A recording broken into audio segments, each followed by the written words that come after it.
Well, folks, how you doing today? Hanging out with some cows here.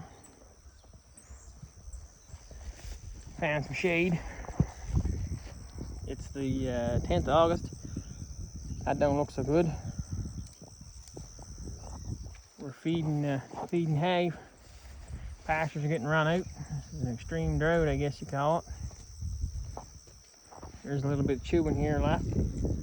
That's out there so they don't overdo it. A lot of people are checking on their ponds, making sure they got water, and I guess a lot of people are hauling water to the critters right now.